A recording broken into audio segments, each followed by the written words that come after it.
ተአምራት ከዘፍጥረት እስከ መሲሁ ዳግም ምጽአት የሚተርከው በቢንያም አክሎክ የተጻፈው መጽሐፍ በኢትዮጵያ በድምቀት ተመርቋል። ይህንንም መጽሐፍ በቤዛ ኢንተርናሽናል ቸርች፣ በነጻነት ቤተክርስቲያን፣ በተቀባይ እግዚአብሔር ቃል ቤተክርስቲያን እንዲሁም ቲኬ ህንፃ ቦሌ በሚገኘው የክርስቲያኖች መጽሐፍት መደብር ሊያገኙት ይችላሉ። ለበለጠ መረጃ በ0911 87 82 63 ወይም በ0910 19 6000 ይደውሉ። ተአምራት በቅርቡ በአሜሪካ ለአንባቢዎች ይቀርባል።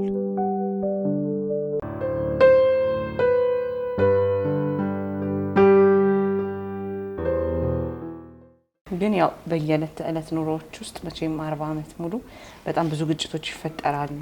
ያንን በመነጋገር አሁን ላይ ምንም ችግር የለም የሚል ሰውም ስላለ ከዛ በኋላ ደግሞ ትውልዱ እንደዚህ አይነት ነገር እየሰማ ይገባና ትዳርን አልጋ ባልጋ እንዴት ነው መሰጠትን አናስብም። ብዙ ጊዜ ትዳር ላይ መቀበልን ብቻ አስበን እንገባና አሁን በጣም መቼም ታውቂዋለሽ አሜሪካም እዚህም በጣም የፍቺ ደረጃው በጣም እየጨመረ ነውና እንደው ስለ ትዳር በጣም አጽንኦት ሰጥተሽ የምትዩ ነገር ምንድነው? እኔ አትቸኩሉ። ትዳር ክሬዲት ካርድ አይደለም፣ ወይም ደግሞ ክሬዲት ወስደሽ ከፍለሽ የምትጨርሺው ነገር አይደለም። ትዳር ቃል ኪዳን ነው፣ ኮቨነንት ነው። እግዚአብሔር ጋራ በሰውና በእግዚአብሔር ፊት የምትገቢው ቃል ኪዳን ነው እና መቸኮል አያስፈልግም። ማለት የእድሜ ጉዳይ አይደለም። ትዳር እድሜ ስለገፋና ስላልገፋ አይደለም ትዳር መመስረት ያለብን ወይ ማለት መመስረት ያለብን። የእግዚአብሔር ጊዜ ሲመጣ ማንነቱ አሁን ይስሐቅና ርብቃን እንመልከታቸውና በምልክት ሂድና ከሰፈሬ ከምድሬ ላይ አምጣልኝ ሲለው እግዚአብሔርን ነው የጠየቀው።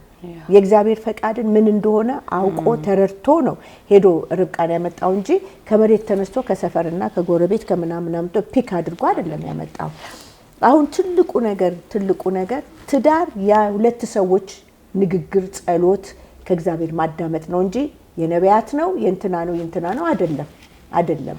ችግሩ ምንድነው? እግዚአብሔር እንትናን ሰጥቶሻል ነው። አሁን የደሻግቢ ነው። ጸሎት አይጸለይም። በመልክ ነው፣ በገንዘብ ነው፣ በተለያየ ነገር ነው። ዛሬም በእኛ ቤተክርስቲያን ውስጥ ይሄ መጥቷል ብዬ አስባለሁ። እና እኔ የምናገረው በጣም በብዙ የምናገረው ፕሊስ አትቸኩሉ። በቃ መቸኮል አስፈላጊ ነገር አይደለም። ዋጋ ነው የምንከፍልበት። ሁለተኛ ነገር ደግሞ ልጅቷ እንዴት ናት? ህይወቷ እንዴት ነው? በእግዚአብሔር ያላት ነገር እንዴት ነው? እግዚአብሔር በረከት አገኘ። ትዳርን እኮ የሚያገኝ ሚስትን ያገኘ በረከት አገኘ ሲል እኛንም ደግሞ አጠቃሎ እዛ ውስጥ ደግሞ ባልን ያገኘ በረከት አገኘ ማለት ብዙ ጊዜ መጽሐፍ ቅዱስ በወንዶች ስለሚናገር ነው እንጂ በረከት አገኘ። ስለዚህ በረከት ስለሆነ አገልግሎት ነው። ባይዘዌ አገልግሎት ነው። ትዳር ማለት አገልግሎት ነው።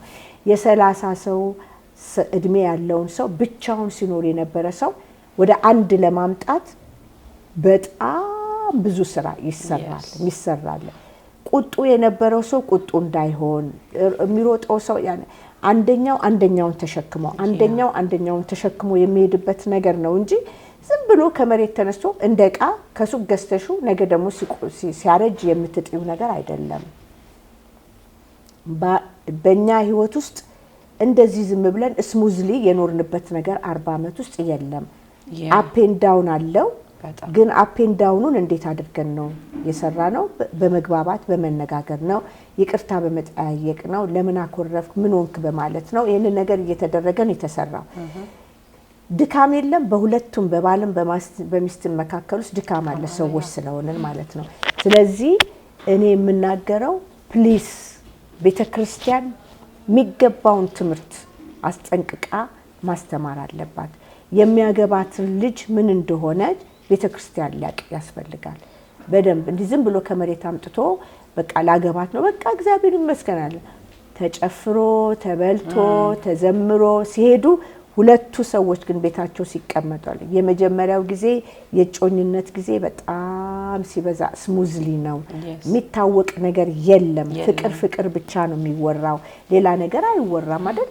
ፍቅር ብቻ እወድሃለሁ ምን ነው ጠፋህብኝ ምናምን አብረን እንብላ አብረን እንጠጣ ለምንድነው ስልክ ያልደወልክልኝ ምን ሆነ እቺ ብቻ ናት ያቺ ጊዜ ከወንዱም የሚመጣው ቃል የፍቅር ቃል ነው ከሚስትም የሚመጣው ቃል የፍቅር ቃል ነው ስለዚህ ምንም አይነት እንከን የሆነ ነገር የሚታይበት ጊዜ አለ ሲገባ አብሮ ሲኖር ነው የሰው ልጅ በውስጡ ያለው ነገር እየተገለጠ የሚመጣው ስለዚህ ያንን ለማረም እኔ አም ሬዲ ነኝ ለማግባት ሬዲ ነኝ ይህን ሰውዬ ለመሸከም ሬዲ ነኝ ጌታው ያንተ ፈቃድ ነው ከሁሉ በላይ ፈቃድ ነው ወይ ብሎ እግዚአብሔርን መጠየቅ አስፈላጊ ነገር ነው ብዬ አስባለሁ ዘሎ መግባት ግን ትክክል አይደለምና በጣም ያሳዝነኛል በእኛ በክርስቲያን ላይ ያለው ፐርሰንቴጅ ሃይ ሆኖ ማየቴ በጣም ነው ማዝነው በጣም ነው ማዝነውና ምን አይነት እድለኞች ነን እኛ በዛ ጊዜ ትምህርት ተሰጥቶን ከኋላችን የነበሩት አገልጋዮች አንድ አመት ሙሉ እየተከታተሉ በእግዚአብሔር ቤት ውስጥ ትዳራችን እንዲያድግ እንዲመሰረት ተቆጥተው እየተቆጡ ምን ይያሉ እዛ ያደረሱን እና እንደዚህ አይነት አባቶች በቤተክርስቲያን ውስጥ ያስፈልጋሉ በጣም ያስፈልጋሉና ወጣቶች ያለ ጊዜያቸው አግብተው ያለ ጊዜያቸው ደግሞ ሲለያዩ ወልዳ ሲለያዩ ልጆች ያለ እናት ያለ አባት ለብቻቸው ሲያድጉና ይሄ ሁሉ ነገር በጣም ዋጋ ያስከፍላልና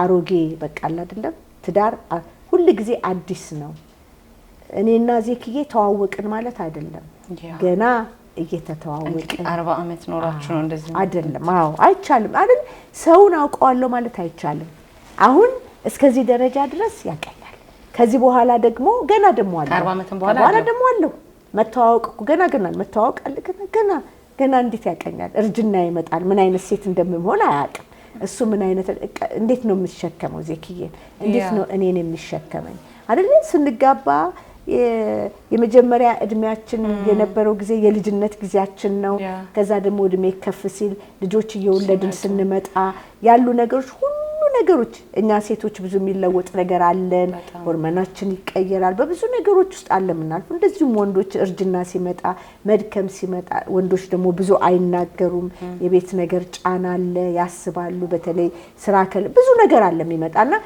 በየጊዜው አለ እንደውም አንድ ፎከስ ኦፍ ዘ ፋሚሊ ሲያስተምር ምን አለ እኔ ሚስቴን አሁን ድረስ አላቃትም አለ እንግዲህ 50 ምናምን አመት ኑሮ ዘረና አላቃትም አቃታለሁ ብሎ ሙሉ ለሙሉ አይናገርም እስከ ተወሰነ ደረጃ ነው የምንተዋወቀው ከዛ በኋላ ደግሞ ገና እየተዋወቅን አሁንም ደግሞ ከዚህ የሚቀጥለው ጊዜ የተዋወቅን አሁን ደግሞ በዚህ በስተርጅና ጊዜ ደግሞ እየመጣ ያለ ነገር አለ ይሄ ነገር አለ ይሄንን ደግሞ እንዴት አድርጌ ነው የምቀበለው ይሄንንስ እንዴት ነው ማደርገው የሚለው ነገር ሁሉ በየጊዜው የሚመጡ ነገሮች ናቸውና ስለዚህ የምናገባው ባልና የምናገባው ሚስት ልንሸከመው ሬዲ ነን ወይ ሬዲ ነን ይሄንን ሰውዬ አሁን ለሚትጋቡት ሊሸከመን ሳይሆን ልንሸከመው ሬዲ ነን ይሸከመኛል እኔን ይረዳኛል እንዴት ታዲያ ባሌ ነው የሚባል ነገር አይደለም መጽሐፍ ቅዱስ የሚለው ባል በክርስቶስ ኢየሱስ እንደተመሰለ ሚስቱን እንዲወድ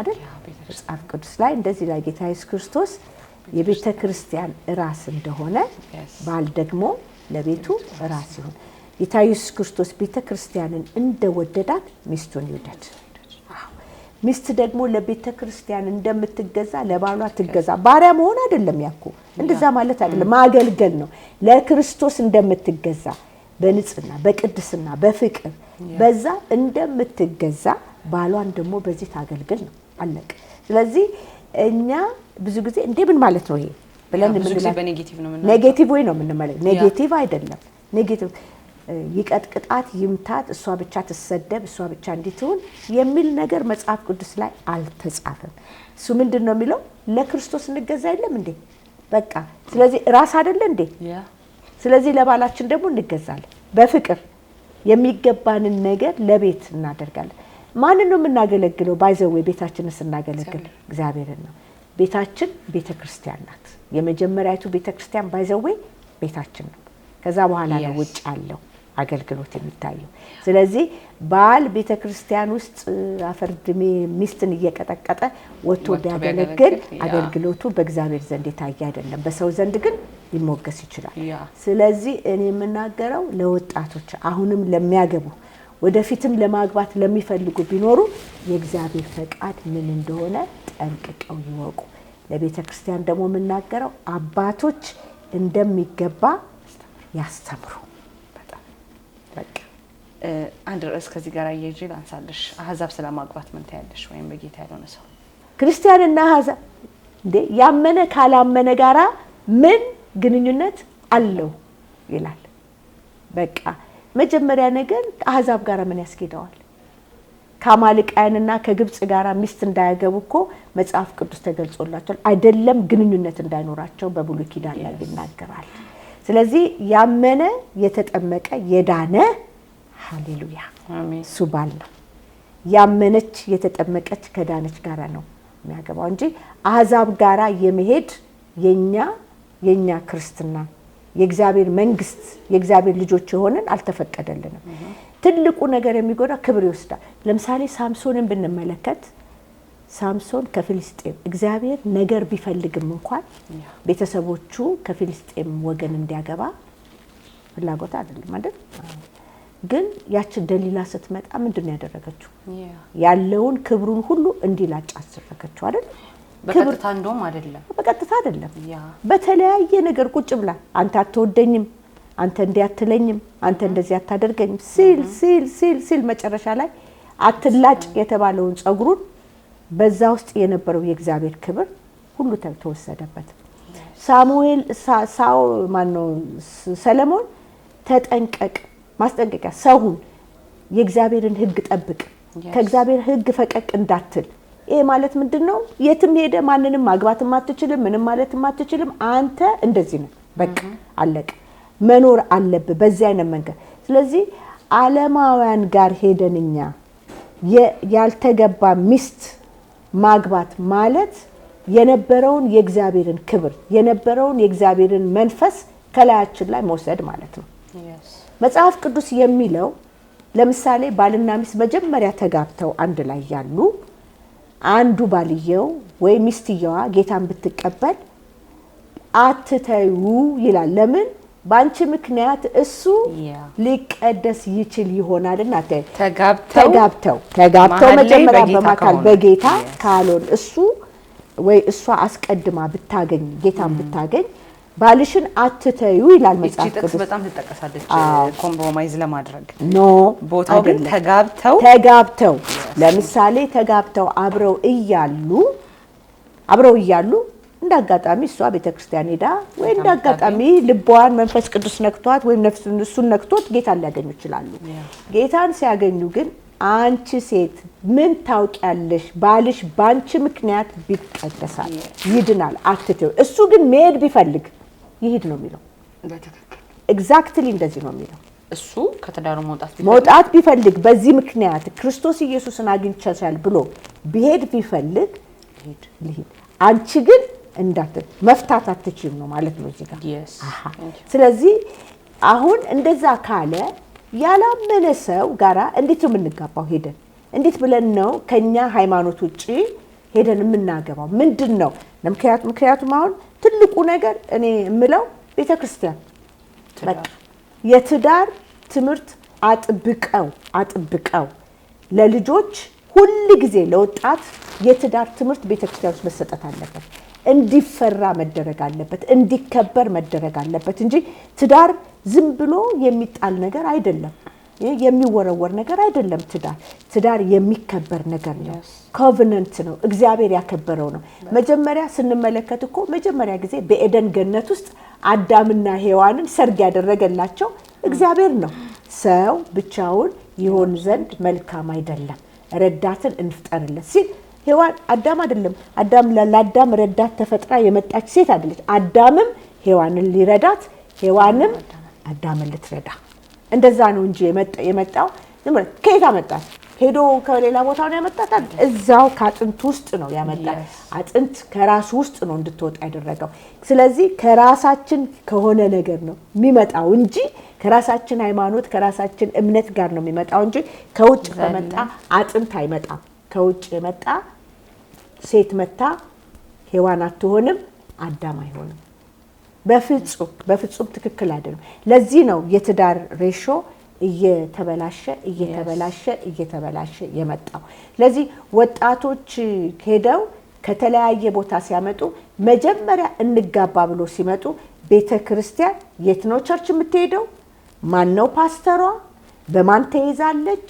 ይሄ ሁሉ ነገር ተጠንቶ መምጣት አለበት። አጽፈው ሊያመጡ ይችላሉ። ይሄ ሁሉ ነገር ግን መጣራት አለበት። በፍጹም አጋቡ ተብሎ ቤተክርስቲያን በዛ ሰው ተብሎ ሰው ተጨመረልን ተብሎ የሚባል ነገር አለ። ኮንሲኩዌንስ ሲመጣ መልሶ ለቤተክርስቲያን ዕዳ ነው። የእግዚአብሔርን ስም ደግሞ እናስነሳበታለን። ስለዚህ እኔ የምናገረው ማንም ሰው ከአሕዛብ ሄዶ ማግባት የእግዚአብሔር ፈቃድ አይደለም። ያላመነ ካመነ ጋራ ምን ግንኙነት አለው ይላል እግዚአብሔር ቃል። በቃ ምንም ግንኙነት የለውም። የእግዚአብሔር ሐሳብም ሊሆን አይደለም። የእግዚአብሔር ሐሳብም አይደለም። አልተጻፈም። ከዛ ምንድነው የሚኮነው? ሁለቱ ሲጋቡ ሃይማኖታቸው የተለያየ ነው። አቃለው እኔ እንደዚህ የሆኑ ሰዎች አቃለው። በጌታ የሆኑ ሰዎች ጌታ ነኝ ብሎ ድሮ ትዝ ይለኛል ጋሽ ቶሎሳ ቤተክርስቲያን ቸርች ውስጥ አንድ ቲያትር ተሰርቷል። የተሰራው ቲያትር ኤግዛክትሊ እንደዚህ ነው። ድሮ የሚባለው ምንድነው? ሚስት ካገቡ ላይ ቀር ከጴንጤ ነው ማግባት እንጂ ወንዶች ናቸው የሚመጡት የነበረው። ውሸታቸውን በጌታ ነን እያሉ እየመጡ እየነጠቁ ወስዱ ነበርና በዚህ ምክንያት ብዙ እህቶች አዝነዋል፣ ብዙ እህቶች ተጎድተዋልና በዛ ምክንያት ትንሽ የሆነች ቲያትር ክሊፕ ተሰርቶ ሴቶቻችን ተጠበቁ፣ የሚመጡት ሰዎች ሁሉ ከእግዚአብሔር እንዳልሆኑ እወቁ ተብሎ ትምህርት ተሰጥቶበት አጥኑ ጸልዩ። የድሮ ሚስት እኮ የድሮ ጴንጤ እኮ ተንበርክኮ ጸልዮ የእግዚአብሔርን ድምጽ ሰምቶ በቃ በልብ ውስጥ የሚፈስ ነገር አለ። እሱ ተደርጎ ነው። አንድ ቦታ ላይ ሳገለግል አንዴት ምላለች ስለ ትዳር ጸልይልኝ ባክሽን፣ እኔ ልጁ ያልሆነ ነገር እንዳደርግ ይፈልጋል ስትለኝ እሱ ባልሽ አይደለም ነው ያልኳት። ከጋብቻ ውጪ ምንም ነገር አይደረግም። ምንም ነገር ኖ። ግን እኔ ኢንቲሜት የሆነ ማለት ጋብቻ መልካም ነው፣ መኝታው ቅዱስ ነው ይላል እግዚአብሔር ቃል። ስለዚህ ጋብቻ መልካም ስለሆነ መኝታውም ቅዱስ ስለሆነ መኝታ እንኳን ምንም አይነት የሆነ የስጋ ግንኙነት ሊደረግ አይገባም። ምክንያቱም ከጋብቻ በፊት የሚደረገው ግንኙነት እያንዳንዱ ሚስቱ ናት ማለት ነው። ሌላ ጋር ሄዶ ማግባት አይችልም። ያለ እግዚአብሔር ፈቃድ የተደረገ ነገር ነው። ቢሆንም እንኳን ወደ ሌላ ቦታ ሄዶ ሌላ ሰው ማግባት አይችልም። ምክንያቱም ከዛች ሴት ጋር ያደረገው ግንኙነት ሚስቱ እንድትሆን አድርጓታል ማለት ነው። ኪዳን ነው በቃ ይላላ። አንድ ስጋ ሆኖ አይደለም ይላል። አንድ ስጋ ሆኖ ነው።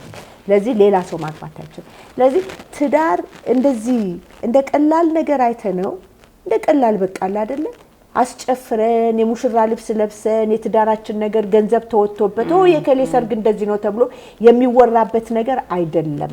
እግዚአብሔር ያከበረው ነገር ነው። በነገራችን ላይ የመጀመሪያውንም እኮ ጌታ ኢየሱስ ክርስቶስ በምድር ላይ ምልክትን ያደረገበት በቀናን ዘገሊላ ሰርግ ላይ ነው አይደለም? የሰዎች ሕይወት እንዲለወጥ ያደረገው ጌታ ሰርግ ላይ ነው። የመጀመሪያውን አገልግሎቱን የጀመረው ሰርግ ላይ ነው። ሰርግ በነበረበት ቦታ ላይ ነው የሰው ሕይወት እንዲለወጥ ያደረገው። ማለት ምንድነው? እግዚአብሔር ያከበረው ነገር ነው። እግዚአብሔር የከበረበት እግዚአብሔር ከፍ የሚልበት ቦታ ቢኖር ትዳር ቀላል ነገር አድርገን ልናየው አይገባንም። መቸኮል አያስፈልግም። ለምንድን ነው ምሮጠን ደግሞ ከአደባባይ ሄደን ካማልቀ ነገ ያለው የጸሎት ሕይወት የለም። አብሮ የሚመለኩ አማልክቶች አሉ ቤት ውስጥ ቀን ይመለካል። በግንቦት ወር ላይ ደግሞ የሚደረጉ የአማልክቶች አሉ። ቀኖች ናቸው የሚመለኩት።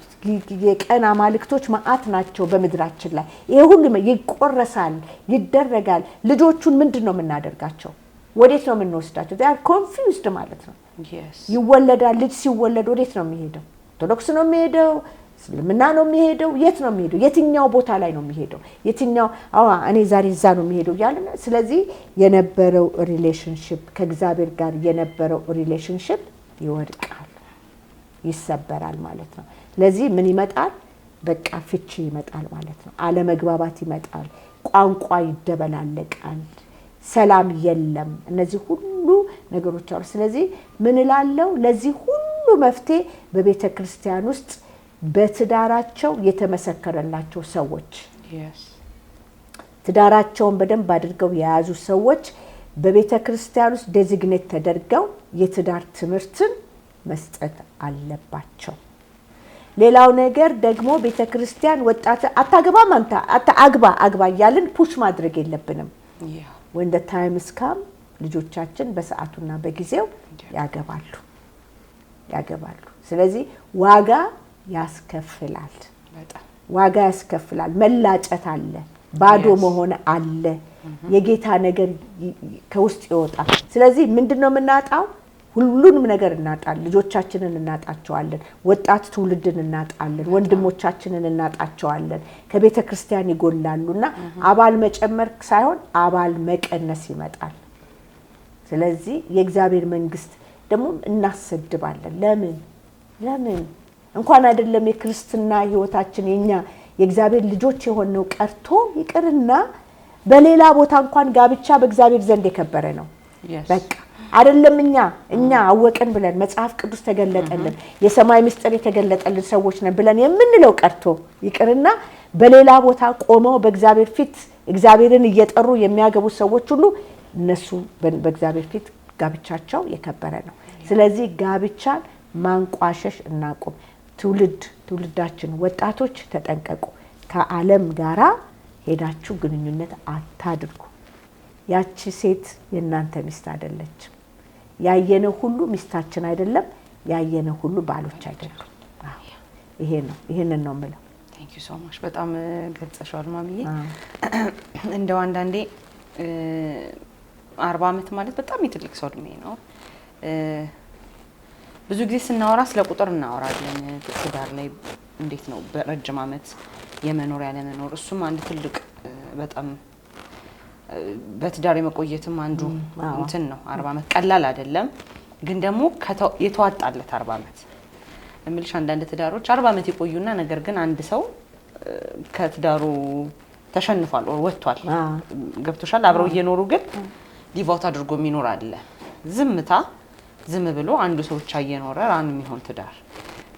የእናንተ ግን እንደሰማነው አጠገባችሁ ካሉ ሰዎች እያበበ ፍቅርም ክብርም እንትንም እየጨመረ የመጣበት ነውና ምንድነው ፍቅርንም ክብርንም ታማኝነትንም አገልግሎትንም ይዞ የሚሄዱ ሚስጥር ምንድነው ማለት ነው?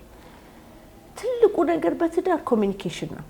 ትልቁ ነገር በቃ የራሷ ጉዳይ የሚባል ነገር የለውም። የራሱ ጉዳይ የሚባል ነገር የለውም። እያንዳንዱ የምንኖረው ነገር ባላችን የሚያውቀው ሚስት ደግሞ የምታውቀው ነገር መሆን አለበት። አንዱ ትልቁ ነገር እሱ ነው። ተደብቆ የሚሰራ ከባላችን ከደበቅን ከክርስቶስ የደበቅን የሚመስል ነገር አለ የለም። ስለዚህ ባላችንን ደበቅ ነው ማለት ክርስቶስን ደበቅ ነው እንደማለት ነው። የተገለጠ ህይወት ያስፈልገናል በውጭም በውስጥም። ትልቁ ነገር ለኛ የጠቀመን ነገር ምንድነው? ኮሚኒኬሽን፣ አብሮ ማውራት ነው። ማውራት አስፈላጊ ነገር ነው። በቃ እሷ ብሎ ማለት አምባገነንነት የለማ። አምባገነንነት የበላይነት የሚባል ነገር የለም። የበላይነት የሚባል ነገር ከመጣ ሌላ ነገር ይመጣል፣ መደባበቅ ይመጣል፣ ብዙ ነገር ይመጣል። የበላይነት የሚባል ነገር የለም። ቅድም አንድ የተናገርኩት ነገር አለ፣ ለሁሉም ሰው የምናገረው ነው። ይሄንን በባልና ሚስት መካከል ውስጥ ትልቁ ከባዱ ነገር ቤተሰብ ነው። የቤተሰብ ጣልቃ ገብነት ነው። ቤተሰብ እንዳይገባ ሚስት ለባሏ ደጀን መሆን አለባት፣ ባል ለሚስቱ ደጀን መሆን አለበት። ለምን አሁን የኔ እናት ባል አንድ ነገር ቢናገር እናቴ ደስ የሚላት ይመስልሻል? አይላትም። አባት ደስ የሚለው ደስ አይለው። ሴም ቲንግ የባልም የሚስትም እንደዛ አይነት ግጭት የሚመጣው አንዱ ትልቁ ነገር ብዬ የምለው ትልቁ ነገር ብለው ባል የቤተሰብ ነገር በልኩ ባውንደሪ ነገር ያስፈልጋል። በጣም ባውንደሪ ያስፈልጋል። እንጣላ አይደለም ከቤተሰብ ጋር እንለያይ አይደለም ከቤተሰብ ጋር፣ ነገር ግን ከቤተሰብ ጋር ያለን ግንኙነት ጥሩ ሆኖ ግን በኔና በባሌ መካከል መግባት የለባቸው ማንም እህትም ወንድም ምናምን ነገር መግባት የለባቸው ለኛ የጠቀመን ትልቁ ነገር እሱ ነው ሁለተኛ ነገር እኔ ባሌ የፈለገው ነገር ድካም ይኖረው አላስነካም ድካሙን እኔ ነኝ የምሸከመው ልሸከም አይደል እንደገባው እንጂ ለህቴ እጄ ባሌ እንደዚህ ነው ባሌ እንደዛ ነው ባሌ እንደዚህ ነው ብዬ መናገር አይገባኝም አንድ ጊዜ በጣም እንተናልኩኝና አንድ ነገር ተናገርኩኝና ከዛ አንድ እህት ምናለችኝ አረሳው በጣም ነው ማከብራት በዚህ ጊዜ ምናለችኝ ፍሪዬ መጀመሪያ እኮ ስትገቢ ይሄንን ነገር ተቀበለሽው አይደል የገባሽው አለችኝና አረሳው አንዳንድ ጊዜ እኛ ራሳችን የምናረጋቸው ነገሮች ራሳችንን ያጣላልፍና ኮምፕሌን ማድረግ እንጀምራለን አይደለም እንደሱ ሳይሆን የምናረጋቸው በቃ ረዳት ነን እሱም ደግሞ ይወደናል እንደ ክርስቶስ እኛም ደግሞ እሱን እየረዳ ነው አንገት ያለ ራስ አይቀመጥም አይደለ ስለዚህ ራስ አለ አይደለ አንገትኛ አንገት ነን ማለት ነው ስለዚህ እኛ ላይ ነው ያለው እሱ ስለዚህ እሱን እንደ ክርስቶስ እግዚአብሔርን እንደምናከብር ያከበርን ትዳራችንን ምንም ይሄ ሄደን መስሪያ ቤት እንደምናወራው ሄደን ባሌ ዛሬ እንደዚህ ምናምን አለ አይደለም በጣም የሚገርመው ነገር ብዙ የምናወራቸው ነገሮች ስለ ባሎቻችን መልሶ ወደሱ ጋር ሊገባ ይችላል በሆነ ዘዴ መንገድ ማለት ነው እና ሰይጣን ደግሞ የሚጠቀምበት ትልቁ ነገር ስለ ባላችን ድካም ማውራት ስንጀምር ነው በጣም ከምጠላው ነገር በህይወቴ በደንብ ሰው እንዲሰማል ስለ ባሉ ወይም ስለ ሚስቱ የሚያወራ ሰው በጣም ይቀልብኛል ምክንያቱም ቤቱ ሲገባ መልሶ ከሱ ጋር ነው የሚያድረው በር ከፍቶ የሚገባው ከሱ ጋር ይበላል ይጠጣል ግን እዛው ወጥቶ ስለባሉ ከእናቱ ጋር ከአባቱ ጋር አውርቷል ድካም ትልቁ ነገር የቤተሰብ ነገር ኢንቮልቭ መሆን የለበትም ጓደኛ ራሷ ኢንቮልቭ መሆን የለባትም በቃ ምክንያቱም አንዳንድ ጓደኛ የሚመክረው ጥሩ ስላልሆነ በቃ ጥሩ የእግዚአብሔር ሰው የሆኑ ሰዎች ካሉ አብረው ከነሱ ጋር መጸለይ ሌላው ነገር ደግሞ ነገሮቹ ሳያድጉ ሳይቀጥሉ ራሳችን ኮንትሮል ማድረግ ካልቻልን ለቤተ ክርስቲያን መሪዎች አስቀድሞ ማሳወቅ እንዳይወድቅ ያ ትዳር እንዳይፈርስ በቃ ምንም ነገር እንዳይኖረው እንዳያደርግ ቶሎ ብሎ ማሳወቅ ካለቀ በኋላ ነው ሄደን ለቤተ ክርስቲያን የምንናገረው ነገሩ ከተፈጸመ በኋላ ከፈራረሰ በኋላ እንዴት አድርገው ይግጠሙት እነሱም እኮ ችግር አይኖርባቸው በጣም ከባድ ነው እኮ አይገመገጣጠም አይችልም ማድረግም የሚችሉት ነገር የለም ስለዚህ መጀመሪያ ከመፍረሱ በፊት እኛ ማቃታን ቤተክርስቲያን ያስቀመጣቻቸው መሪዎች አሉ ወደነሱ መሄድ እንደዚህ አይነት ችግር አለ ባካችሁን ብሎ ማለት እንደዚህ አይነት ነገር ነው ተፋቶ መጋባት የለም ዛሬ ትልቁ ነገር ደግሞ በጣም ከባድ ነገር የሆነው ተፋቶ መጋባት ጋብቻ ተፋቶ መጋባት አመንዝራ ያገባትንም የተገባችውም ሴት አመንዝራ ትሆናለች ነው የሚለው እንደዚህ ተፋቶ ካለሞት በስተቀር አይደለም የሚለው ከሞት በስተቀር ለልባችሁ ጥንካሬ ሙሴ መፋታትን ለናንተ አዘዘ እኔ ግን እላለሁ አይደለም ያየ የተመኘ እንኳን አመነዘረ መፋታት በእግዚአብሔር ዘንድ ፍችን እጠላለሁ ብሎ ጌታ እግዚአብሔር ራሱ ተናግሯል ስለዚህ እጠላለሁ እግዚአብሔር እጠላለሁ እጸየፈዋለሁ እግዚአብሔር ልቡ ይጸየፋል በወንድሞች መካከል ጠብን የሚዘራ እግዚአብሔር ይጸየፋል በጣም እጠላለሁ ብሎ እግዚአብሔር ካፉ ያወጣው ቃል በጋብቻ ላይ ነው ስለዚህ ፍችን እግዚአብሔር ምን ያደርጋል ይጠላል እጠላለሁ ብሏል የጠላውን ነገር ማድረግ ከማን ጋራ መተባበር ነው ከሰይጣን ጋራ መተባበር ስለዚህ እግዚአብሔር የሚጠላውን ነገር ማድረግ የለብንምና ለጠየቅሽን ግን ዋናው ትልቁ ነገር ኮሚኒኬሽን ነው ወዲያው ጥፋት ሲመጣ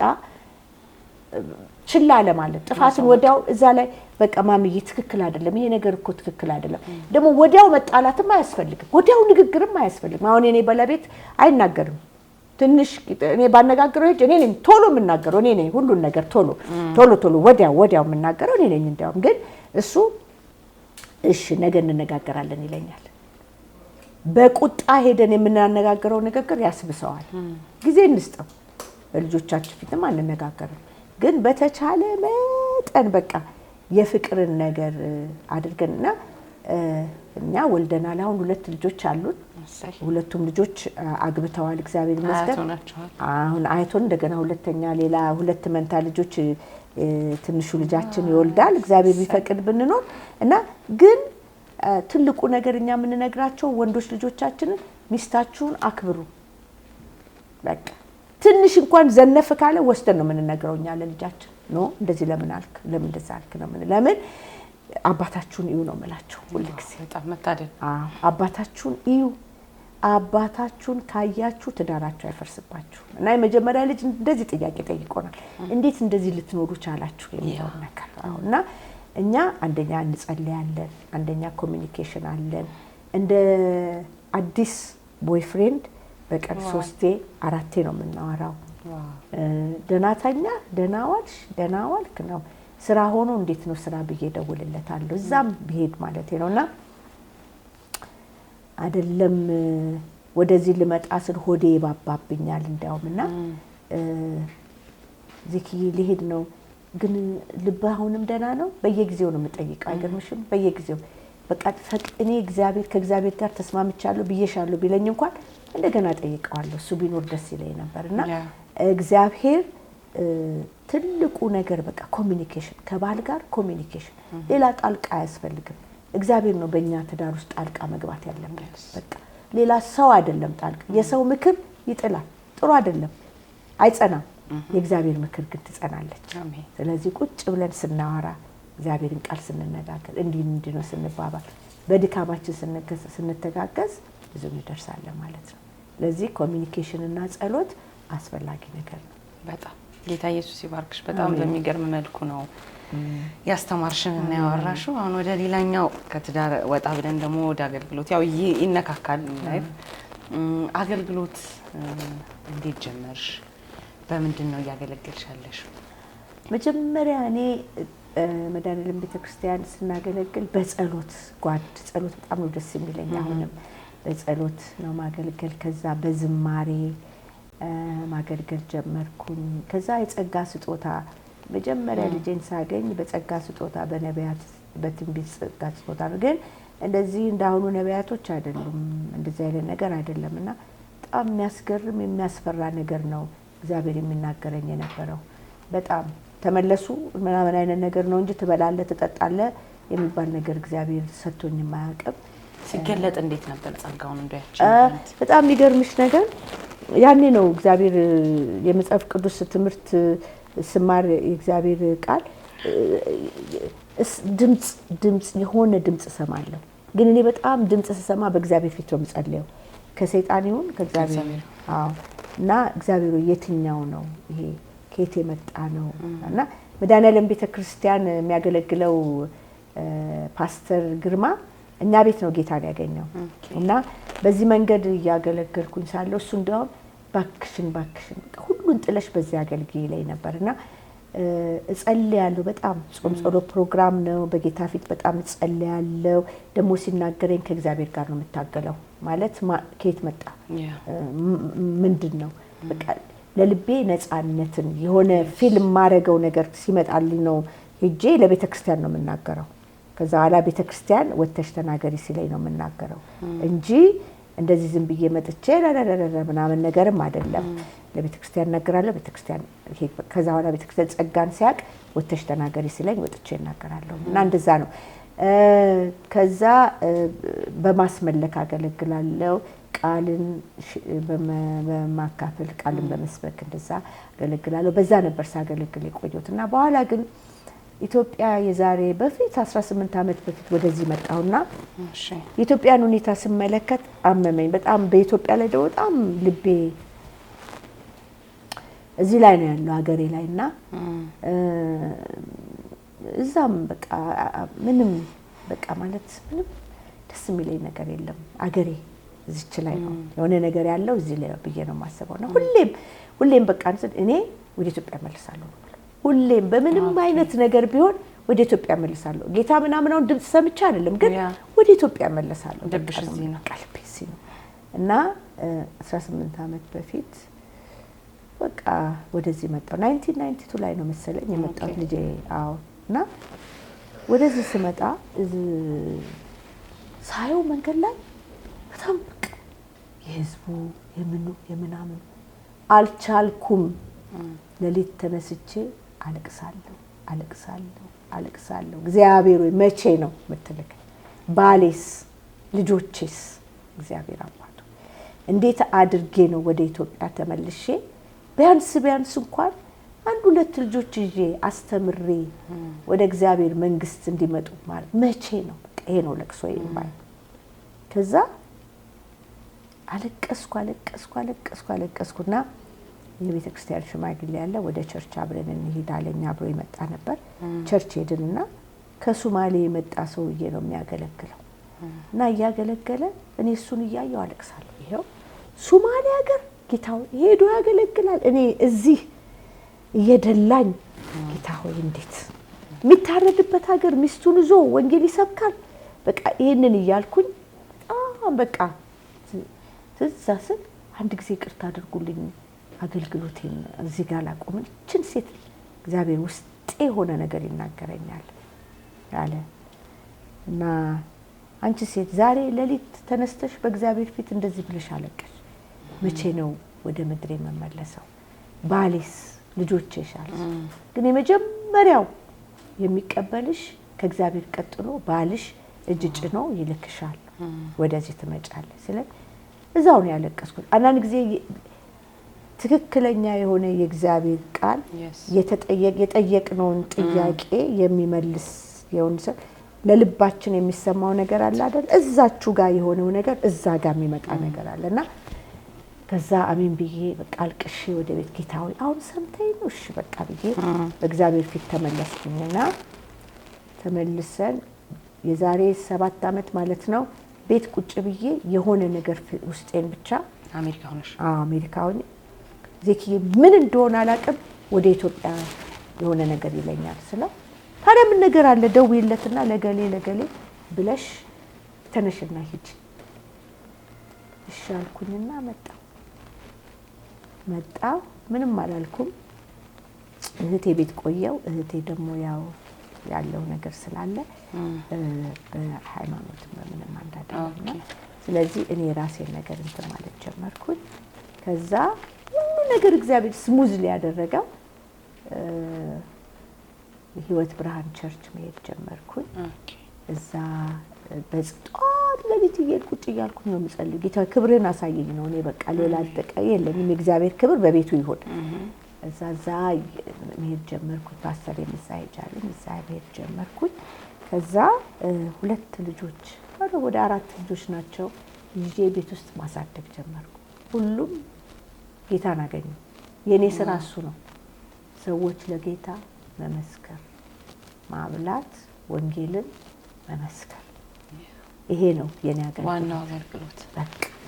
ተአምራት ከዘፍጥረት እስከ መሲሁ ዳግም ምጽአት የሚተርከው በቢኒያም አክሎክ የተጻፈው መጽሐፍ በኢትዮጵያ በድምቀት ተመርቋል። ይህንንም መጽሐፍ በቤዛ ኢንተርናሽናል ቸርች፣ በነጻነት ቤተክርስቲያን፣ በተቀባይ እግዚአብሔር ቃል ቤተክርስቲያን እንዲሁም ቲኬ ህንፃ ቦሌ በሚገኘው የክርስቲያኖች መጽሐፍት መደብር ሊያገኙት ይችላሉ። ለበለጠ መረጃ በ0911 87 82 63 ወይም በ0910 19 6000 ይደውሉ። ተአምራት በቅርቡ በአሜሪካ ለአንባቢዎች ይቀርባል።